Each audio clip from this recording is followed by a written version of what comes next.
칭찬은 고래도 춤추게 한다는 책 제목을 또 들어보시고 또 읽어보신 분들도 있을 것입니다. 그런데 혹시 고래여 춤추지 말라라는 책 제목은 들어보셨습니까? 이 책의 저자는 지구상 최대의 동물인 고래를 세상 사람들은 가둬두고 춤추게 한다라고 말하면서 동물원에 갇혀 먹이 한번 받아먹고 또 칭찬해 주는 것에 헤엄치며 길들여진 고래처럼 우리 인생이 칭찬과 같은 주변의 여러 상황들과 유혹에 길들여져 자기 정체성을 잃어버리고 사는 것을 빗대어 말하고 있습니다.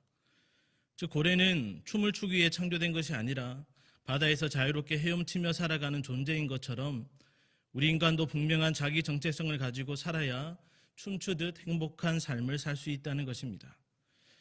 사실 당신의 정체성은 무엇입니까? 라는 질문을 성도들이 받는다면 크게 망설임 없이 여러 이야기들을 할 수 있을 것입니다. 왜냐하면 에고 에이미라며 자기 선언을 하신 예수님께서 당신을 믿고 따르는 자들에게 너는 사람을 낚는 어부이다, 너는 그리스도의 향기이다 라고 말씀하시는 등 성도로서 가져야 할 여러 정체성의 특징을 담은 이름들을 이미 말씀해 주셨기 때문입니다. 이에 우리 성도들 또한 그렇게 주어진 정체성에 크게 거부감 없이 그 모습대로 살아가려 힘쓰고 있는 것입니다. 그렇다면 성도에게 부여된 여러 정체성을 담고 있는 이름 중에 혹 부담스러운 것은 없으십니까? 다른 이름들은 괜찮은데 이 이름으로 불리기에는 왠지 거북스럽고 감당이 안 되는 것은 없으십니까? 혹 몇 가지 있을 수 있겠지만 제가 생각할 때는 하나님의 군사, 그리스도의 군사라는 이름과 그 정체성이 그것이 아닐까 싶습니다. 일반적인 군대에서의 군인도 자기 개인적인 삶에 얽매일 수 없고 또 전쟁에 대비해 항상 훈련하며 긴장하고 심지어 전쟁이 일어나면 목숨을 걸고 싸워야 하듯 영적인 전쟁 가운데 하나님의 군사들도 마찬가지이기에 부담이 클 것입니다. 그런데 분명한 것은 예수님이 재림하실 때까지 사단과의 영적 전쟁은 계속될 것이며 그 피할 수 없는 영적 전쟁에 성도된 우리들은 하나님의 군사로서 그 전쟁에 임해야 한다는 것입니다. 오늘 본문에서도 우리들과 같이 영적 전쟁에 참여하고 있는 하나님의 군사된 자들이 나오는데 바로 블레셋과 맞서 싸우는 사울과 이스라엘 백성들입니다. 이스라엘과 블레셋의 전쟁은 표면적으로는 두 민족 간의 전쟁이었지만 영적으로는 구속 역사를 진행해 가시는 하나님의 선민 백성들과 하나님을 대적하는 사단의 무리들 간의 영적 전쟁이었습니다. 많은 대군과 철무기의 군사력을 앞세운 블레셋은 믹마스의 진영을 갖추고 칼 하나 제대로 갖추지 못한 이스라엘의 진영 1.5km 앞까지 진군해 있었습니다. 전쟁이 시작되면 눈 깜짝할 사이에 이스라엘의 패배로 끝이 날 상황이지만 이 전쟁은 하나님이 친히 주관하시고 인도하시는 영적 전쟁이기에 여호와께서 그날에 이스라엘을 구원하시는 반드시 승리할 수밖에 없는 전투였습니다. 왜냐하면 블레셋과의 믹막스 전투는 사울이 아닌 다윗에 의한 본격적인 왕정 시대로 나아가게 되는 하나님의 구속 역사 속 교두보 역할을 하고 있기 때문입니다. 그렇다면 하나님이 친히 주관하시는 영적 전쟁에서 하나님의 군사된 성도로서 어떻게 그 싸움에 임해야 하는지 오늘 말씀을 통해 함께 은혜를 나누기를 원합니다. 첫째로 하나님의 군사된 성도는 기회주의적인 신앙을 버리고 오직 대장 되신 하나님만을 따라 싸워야 합니다. 우리 본문 16절에서 20절 상반절 모여 전장에 가서까지 함께 봉독하도록 하겠습니다. 시작. 베냐민 기브야에 있는 사울의 파수꾼이 바라본즉 허다한 블레셋 사람들이 무너져 이리저리 흩어지더라. 사울이 자기와 함께한 백성에게 이르되 우리에게서 누가 나갔는지 조모하여 보라 하여 조모한즉 요나단과 그의 무기를 든 자가 없어졌더라. 사울이 아히야에게 이르되 하나님의 궤를 이리로 가져오라 하니 그때 하나님의 궤가 이스라엘 자손과 함께 있음이니라. 사울이 제사장에게 말할 때에 블레셋 사람들의 진영에 소동이 점점 더한지라. 사울이 제사장에게 이르되 내 손을 거두라 하고 사울과 그와 함께한 모든 백성이 모여 전장에 가서 아멘. 블레셋과 이스라엘의 객관적인 전력차로 이미 이스라엘의 패배가 확실시되던 믹막스 전투는 사울과 이스라엘 백성이 아무 힘도 쓰지 못한 채 그렇게 끝이 나는 듯 했습니다. 그러나 전쟁의 주관자 되시는 하나님께서 요나단을 들어 사용하심으로 반전을 일으키셨고 그 결과가 속속들이 사울과 이스라엘 백성들에게까지 전하여졌습니다. 즉 16절에 블레셋의 본거지인 믹막스의 근거리에 정탐하던 이스라엘의 파수꾼이 블레셋 사람들이 무너져 이리저리 흩어지고 있는 혼란스러운 광경을 목격하고 그것을 사울과 이스라엘 백성들에게 보고한 것이었습니다. 여기 무너져라는 말은 녹아 없어지라는 말로서 용기를 잃고 마음이 녹아내리는 얼이 빠진 상태를 표현한 것입니다.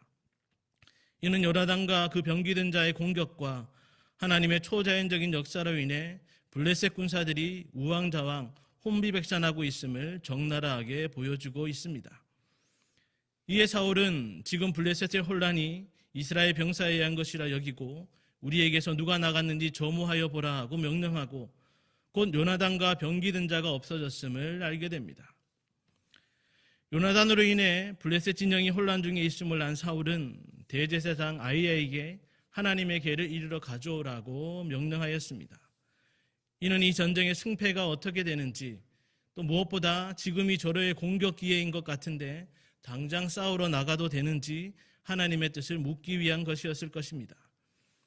이러한 사울의 모습은 지난번 블레셋과의 전면전을 앞두고 제사장이 드려야 했던 번제를 자신이 직접 드려 사무엘의 책망을 받음으로 사울이 이제는 정신을 번쩍 차린 것으로 보여줄 수 있지만 결코 그렇지 않음을 본문을 통해 알 수 있습니다. 여기서 먼저 유념해 볼 것은 하나님의 계획이라고 표현된 부분인데 70인역 등 몇몇 번역본과 학자들은 이를 대제사장이 입는 에봇으로 번역하고 있다는 것입니다. 그 이유는 당시 하나님의 계, 즉 언약궤는 사무엘 하에 기록한 대로 기럧 여아림에 줄곧 보관되어 있었고 또한 당시에는 하나님의 뜻을 물을 때 법궤를 사용하는 대신 에봇에 있는 우림과 둠밈을 주로 사용했으며 무엇보다 3절에서 대제사장 아히야는 에봇을 입고 거기 있었다고 기록하고 있기 때문입니다. 사실 하나님의 계이든 대제사장이 입는 에봇이든 하나님의 도우심과 그 뜻을 알고자 했다는 것에는 큰 차이가 없습니다. 그럼에도 우리가 보고 있는 개역개정과 또 몇몇 영역본에서 하나님의 계라고 표현한 것이 더 적절해 보이는 이유는 전쟁의 주관자 되시는 하나님에 대한 사울의 불신앙적인 모습을 더욱 적나라하게 보여주고 있기 때문입니다. 18절에 하나님의 계를 가져오라는 구절 뒤에 그때의 하나님의 계가 이스라엘 자손과 함께 있음이라 하는 부연 설명은 사무엘상 4장에 나오는 블레셋과의 전쟁에서 이스라엘 장로들이 언약궤를 앞세워 즉 하나님을 이용해서 승리하려 했던 모습을 상기시켜 줍니다. 마찬가지로 사울 또한 동일한 목적으로 특별히 이 전쟁을 위해 벌써부터 하나님의 계를 준비하고 앞세워서 이용하려 했을 가능성이 아주 많음을 시사해 준다고 할 수 있습니다. 아니면 적어도 하나님의 계를 앞에 두고 대제사장이 에봇을 입고 제비 뽑는 장면을 연출함으로써 내가 이번에는 제대로 했다라고 보여주기식의 쇼를 하듯 형식적인 사울의 신앙을 드러내 보여준다고도 할 수 있습니다. 그리고 하나님의 계를 가져와 하나님의 뜻을 물으려 한 것이 형식적이요 요식적인 사울의 불신앙이었음은 19절에서 곧바로 밝혀지게 됩니다. 사울이 제사장에게 명령을 다 마치기도 전에 블레셋 사람들의 진영에 소동이 점점 더해만 가고 그 소란의 소리가 점점 크게 들려오게 되자 사울은 제사장에게 내 손을 거두라 하고는 모든 백성들과 함께 적진으로 떠나버린 것이었습니다. 즉 블레셋 진영의 소요가 커져 이스라엘이 승리할 가능성이 커지는 상황에 변화해 하나님의 계를 이용하고 하나님의 뜻을 묻는 것조차도 멈추고는 자신의 생각과 판단대로 행하여 버린 것이었습니다. 이렇게 어려울 때에 하나님을 의지하는 척하다가도 어려움이 사라지면 언제 그랬냐는 듯이 자신의 뜻대로 행하는 사울의 기회주의적인 불신앙의 모습은 하나님이 주관하시는 전쟁에서 군대를 이끄는 왕으로서나 또 군사로서 결코 있어서는 안 되는 것입니다. 오히려 블레셋과 아말렉에 의해 본거지가 공격을 당하고 자신의 아내와 백성들의 부녀들이 붙잡혀간 긴급한 상황에서도 하나님의 뜻을 거듭 묻고 오직 하나님의 말씀대로만 행하였던 다윗과 같은 모습을 우리는 보여야 하는 것입니다. 예전에는 당신은 기회주의자다라고 얘기하면 대부분 부정적으로 받아들였는데 요즘은 꼭 그렇지만은 않은 것 같습니다. 너무 쉽게 변해가는, 너무 빨리 변해가는 변화무쌍한 세상 속에 그러한 변화에 순응하여 어떤 기회를 잡고 또 그 기회를 잘 이용하여서 남들보다 앞서고 더 높은 위치, 더 많은 연봉, 더 힘 있는 권력을 얻는 것을 두고 도의적인 문제가 크게 있지 않는 한 비난하는 일은 잘 없으며 오히려 실력이요 능력이라고 현명한 일이라는 평가까지 받는 시대인 것입니다. 이러한 시대적 풍조 속에 우리 주변에는 나름의 인연과 소신이 없이 상황에 따라 철새처럼 움직이고 카멜레온처럼 변신하여 살아가는 사람들이 많으며 그것을 또 지혜롭다고 여기는 것입니다. 그러나 세상의 모든 사람들이 기회주의자처럼 산다 해도 우리가 하나님을 믿는 성도라고 한다면 또 하나님의 군사라고 한다면 결코 기회주의자와 같은 모습은 그 모양이라도 있어서는 안 될 것입니다. 왜냐하면 성도는 기회주의자처럼 자기 주관이나 원칙이 없이 상황에 따라 사는 자가 아니라 절대주권자 하나님을 이 피조 세계를 친히 다스리시고 주관하시는 분으로 믿고 또 예수 그리스도를 나의 구주요 나의 삶의 주관자로 삼으며 무엇보다 하나님의 말씀을 신앙과 행위의 유일한 법칙으로 따라 살아가는 자들이기 때문입니다. 즉 내 소견에 옳은 대로 내가 기뻐하는 대로 사는 자가 아니라 하나님을 영화롭게 하고 그를 기뻐하며 사는 인생의 존재 목적대로 사는 구별된 자들이기 때문입니다. 지금과 같이 위급한 상황에 혹시라도 이것을 기회 삼아 하나님을 예배하는 일에 하나님께 기도하는 일에 등한히 하려는 그러한 성도들이 혹 있으십니까? 정말 그러한 모습이 있다면 우리는 그 모습을 회개하고 하나님 앞에 진실한 예배자요, 기도자요, 참된 하나님의 성도로서 다시 한번 살아갈 것을 다짐하는 그러한 귀한 시간으로 오히려 여겨야 할 것입니다. 특별히 성도된 우리가 하나님의 군사라는 것을 명심한다면 더더욱 왕 되시며 대장 되신 우리 주님의 뜻을 묻고 그 명령대로만 움직여야 하는 것입니다. 세상의 군대에서도 군사가 명령에 복종하는 것이 기본 중의 기본이지 않습니까? 그럼에도 대장이나 상관의 지시에 부당함을 말하면서 따르지 않고 자기 판단대로 마음대로 하는 것을 점점 더 허용함으로 조직이 와해되고 말 그대로 당나라 군대가 지금은 되어가고 있지 않습니까?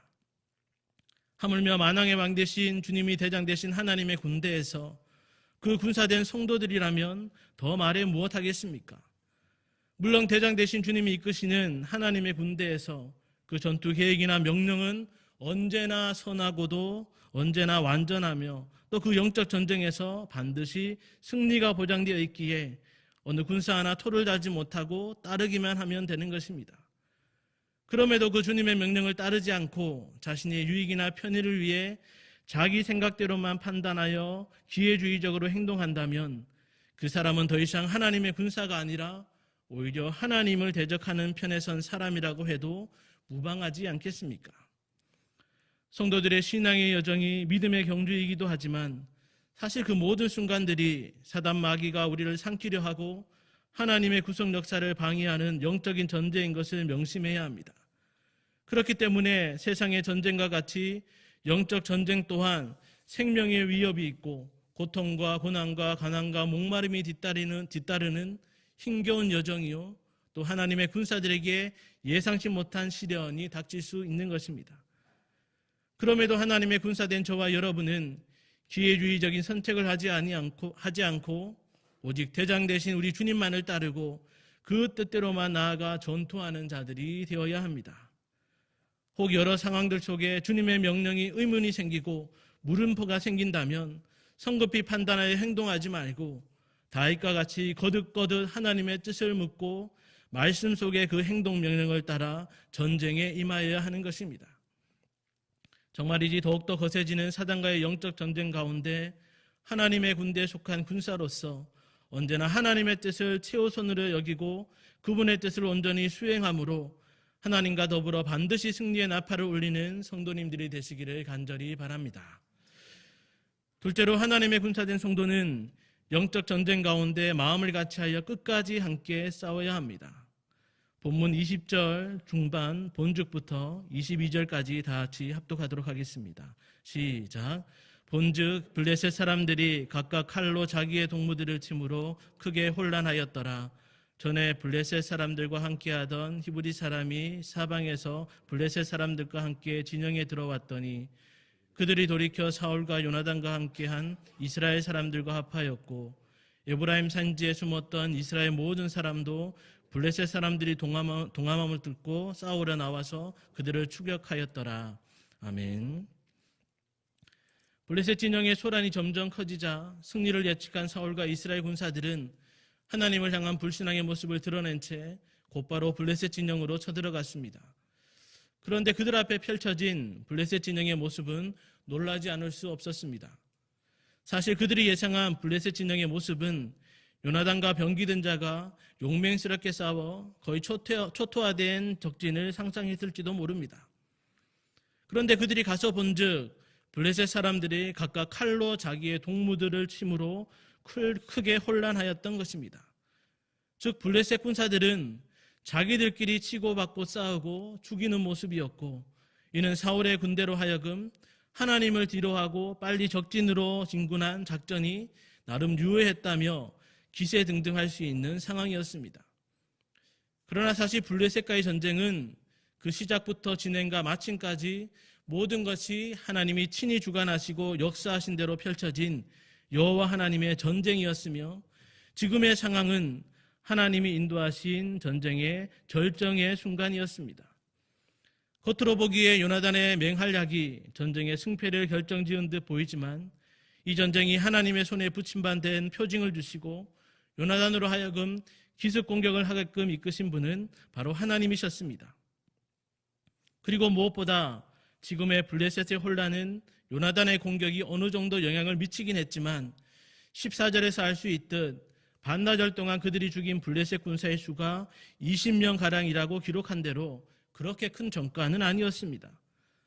오히려 결정적인 요인은 15절에서 밝히듯 하나님이 친히 개입하셔서 요나단의 공격을 사용하여 들에 있던 블레셋 본진과 군사들에게 극도의 공포심을 갖게 하셨고, 더불어 지진과 같은 땅의 진동을 일으키사 그 공포심을 배가시키심으로 블레셋의 혼란을 야기시켜 전쟁의 승패를 뒤집었던 것이었습니다. 즉 하나님이 주관하시는 전쟁의 승패는 하나님의 역사하심에 달린 것이지 몇 사람의 능력이나 사울이 착각하고 있듯 어떤 군사적 전략에 의한 것이 결코 아닌 것입니다. 이러한 사실은 그 전쟁에 임하는 군사들에게 지대한 영향을 미칠 수밖에 없음을 계속되는 본문은 알려주고 있습니다. 하나님의 계획과 역사로 블레셋 진영의 혼란스러움이 극에 달하자 사울과 이스라엘 군대로서는 전혀 예상치 못한 일들이 벌어졌는데 바로 지원병들이 도처에서 모여들게 된 것이었습니다. 21절에 보니 전에 블레셋 사람들과 함께 하던 히브리 사람, 즉 블레셋에 의해 징집되어 블레셋 사람들과 함께 진영에 들어와 모국인 이스라엘에 맞서 그들이 이제는 돌이켜 사울과 요나단과 함께한 이스라엘 사람들과 합하여서 이제는 블레셋과 맞서 싸우게 되었던 것입니다. 또한 22절에 보니 에브라임 산지에 숨었던 이스라엘 모든 사람, 즉 13장에서 블레셋의 막강한 군사력이 두려워 싸워보기도 전에 이스라엘 진영을 이탈하여 에브라임 산지로 도망친 이스라엘의 탈영병들도 블레셋 사람들이 도망함을 듣고 이스라엘 본진과 함께 싸우러 나와서 이제는 끝까지 추격하기에까지 이른 것이었습니다. 이러한 예상치 못한 지원병들의 합세에 사울과 이스라엘 군대는 기세등등했겠지만 결코 이것이 자신들만의 승전보에 올릴 또 하나의 공적이라 여길 수는 없는 것이었습니다. 왜냐하면 지원병들의 합류는 사울과 이스라엘 군대의 군사력이나 전략에 의한 것이 아니라 전적으로 하나님의 계획과 역사에 따른 결과였기 때문입니다. 사실 지원병들이 합류하기까지 사울과 이스라엘 군대가 한 일은 전혀 찾아볼 수 없다고 할 수 있습니다. 블레셋 진영에서 돌이킨 히브리 사람들은 하나님의 개입으로 인해 공포와 두려움에 혼란스러운 블레셋 군사들을 누구보다도 가까이서 직접 보며 이 일이 이 전쟁이 하나님이 주관하시는 전쟁임을 알고 함께 참여한 것이었습니다. 또한 에브라임에 숨어있던 이스라엘의 탈영병들도 600여 명밖에 되지 않는 사울과 그 부대를 보며 합류한 것이 아니라 지금까지 진행된 전쟁의 소식들을 전해드리며 하나님이 함께하는, 하나님이 친히 앞서 싸우시는 전쟁임을 알고 숨었던 곳에서 나와서 이제는 도망자가 아니라 끝까지 적을 물리치고 추격하는 군사로서 거듭나게 되었던 것입니다. 이렇게 하나님이 친히 주관하시며 역사하시는 전쟁은 하나님의 군사로서 모두가 마음을 갖춰하며 끝까지 싸우게 되는, 또 싸워야 하는 영적인 전쟁인 것입니다. 여러분, 혹시 전쟁과 전투가 어떠한 차이가 있는지 아십니까? 일반적으로 전투가 두 개의 군대나 부대가 일정한 지역에 한정된 국지적인 싸움이라고 한다면, 전쟁은 나라와 민족들 사이에 일어나는 전면적인 형태의 싸움으로 6.25 전쟁 중에 백마고지 전투나 장차리 전투 등이 있었던 것처럼 한 전쟁에 여러 전투들이 포함된다고 할 수 있습니다. 그렇다면 하나님이 친히 주관하시는 영적인 전쟁에 있어서는 어떠한 모습이겠습니까? 우주적 교회와 사단과의 싸움을 영적인 전쟁이라고 한다면 주님의 몸된 각 교회들은 각각 영적 전투 중이라고 할 수 있을 것입니다. 또한 각 교회와 사단과의 싸움을 영적인 전쟁이라고 조금 작게 얘기한다면 그 교회를 통해 진행되는 여러 운동과 선한 일들이 각각 영적 전투의 현장이라 할 수 있을 것입니다. 그렇다면 경양교회가 벌이는 영적 전쟁 가운데 다양하게 펼쳐지는 여러 모양의 전투에서 저와 여러분은 하나님의 군사로서 어떠한 전투에 참전하여 싸우고 있으십니까? 혹시 블레셋에 속하여 이스라엘에 맞서 싸우려 했던 히브리인과 같이 이 싸움이 하나님이 친히 주관하시는 영적 전투인 것을 알지 못하거나 외면한 채 여러 선한 일들에 함께하지는 못할 망정 불평하거나 방해하는 자로 맞서고 있지는 않으십니까? 혹은 에브라임에 숨어있던 이스라엘의 탈영병들처럼 이 싸움이 승산이 없다고 미리 판단하고 부담스럽고 두려워 숨어있거나 그저 방관자로 서 있지는 않으십니까? 정말로 만약이라 하다면 하루빨리 우리는 돌이켜 하나님의 군사된 성도들처럼 함께 마음을 같이하여 영적 전투에 임해야 합니다.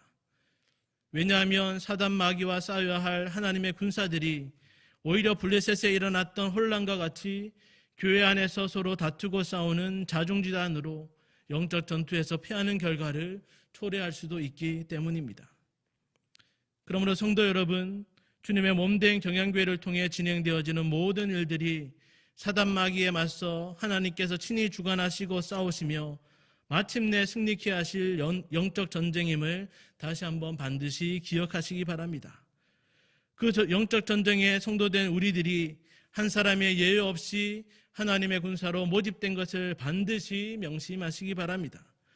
그리고 그러한 영적 전투에 맞서는 자나 두려워 숨는 자나 외면하고 방관하는 자로 있지 아니하고 하나님의 군사된 자로서 마음을 같이하여 끝까지 싸우는 자가 되시기를 간절히 바랍니다. 그리할 때 우리 대장 되신 주님과 더불어 승리의 계가를 부르며 승리의 전리품으로 하나님을 기쁘시게 할 수 있는 우리 모두와 우리 교회가 될 수 있는 것입니다. 정말이지 사단 마귀와 전투하는 지상교회에 모집된 하나님의 군사로서 모두가 마음을 다하여 끝까지 힘써 싸움으로 예비된 승리의 면류관을 받아 누리는 모든 경의 성도님들 되시기를 간절히 바랍니다. 사랑하는 성도 여러분, 오늘 본문 23절은 여호와께서 그날에 이스라엘을 구원하심으로 전쟁이 베다웬을 지나니라 하고 기록하므로 이스라엘과 블레셋과의 믹마스 전투의 결과에 대해 결론적으로 말하고 있습니다.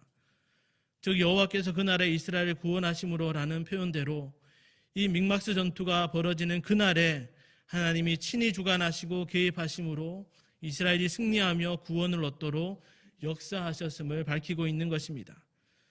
또한 전쟁이 베다웬을 지나니라고 부연 설명하고 있는데 여기 베다웬은 블레셋이 주둔했던 믹마스에서 서쪽으로 1km쯤 떨어진 곳으로 블레셋이 전쟁에 패하여 서쪽으로 도망쳤음을 밝히고 있는 것입니다. 이러한 믹마스 전투에 대한 결론적인 설명을 단순히 전쟁 기록의 마지막 장으로만 여길 수 없는 것은 오늘날도 믹막스 전투와 같이 하나님을 대적하는 사단을 비롯한 적그리스도의 영적 전쟁이 치열하게 계속되고 있으며 그 영적 전쟁 또한 하나님이 전쟁의 용사가 되셔서 친히 싸워주시고 주관하심으로 그 전쟁에 참전한 하나님의 군사들로 하여금 승리의 계가를 부르도록 역사하고 계시다는 것입니다. 따라서 하나님이 친히 시작하시고 진행하고 계시는 그 모든 영적 전쟁은 작은 전투라 생각되는 싸움일지라도 하나님의 군사들이 참전하는 그날에 전쟁의 주관자 되시는 하나님께서 반드시 구원하시는 베다웬을 이미 지난 것과 같이 승리가 보장된 싸움임을 반드시 명심해야 하는 것입니다. 하나님께서 경양교회를 통해 펼치시는 영적 전쟁과 영적 전투 또한 이와 같지 않겠습니까? 46년이 지나도록 수많은 원수 마귀와의 싸움에서 경양군대의 하나님의 군사들로 하여금 승리의 전가를 거두게 하셨고 40년이라는 시간 동안 복음의 최전방에서 벌어지는 세계 선교의 전장으로 복음의 용병들을 보내어 기들고 앞서 나와 담대히 싸우며 승전보를 전하게 하셨습니다. 이제 희년을 바라보고 또한 그날을 지나 계속될 이 영적 전쟁과 전투의 싸움에서도 하나님께서 친히 전쟁의 용사가 되어 주셔서 함께 참전하는 하나님의 군사된 경양의 성도들로 하여금 그 구원과 승리의 영광을 분명히 누리게 하실 것입니다. 이것을 저와 여러분이 확신한다면 주변 상황에 따라 자신의 유익만을 쫓아가는 기회주의적인 불신앙을 버리고 오직 그 군대를 거느리시는 대장 되신 주님만을 의지하며 그 말씀만을 따라 담대히 싸우는 하나님의 군사된 성도들이 되어야 하지 않겠습니까? 저와 여러분이 대장 되신 주님이 이기게 하시는 싸움에 모집된 자라는 것을 확신한다면 대적자가 되거나 방관자가 되거나 숨는 자가 아니라 하나님의 군사로서 지켜야 할 그 자리에서 모두 다 함께 충성을 다하여 싸우는 용맹스러운 성도들이 되어야 하지 않겠습니까? 정말이지 여전히 사단 마귀와의 영적 전쟁이 접전을 계속하고 있지만 하나님이 친히 주관하시고 싸우시고 마침내 승리케 하실 싸움임을 확신하심으로 주님 따라 함께 일어나 싸우는 하나님의 군사요 십자가 군병들이 되어 성전한 군사들로 영광의 주님과 함께 왕노를 타게 되는 경양의 모든 성도님들 되시기를 주님의 이름으로 간절히 축원합니다.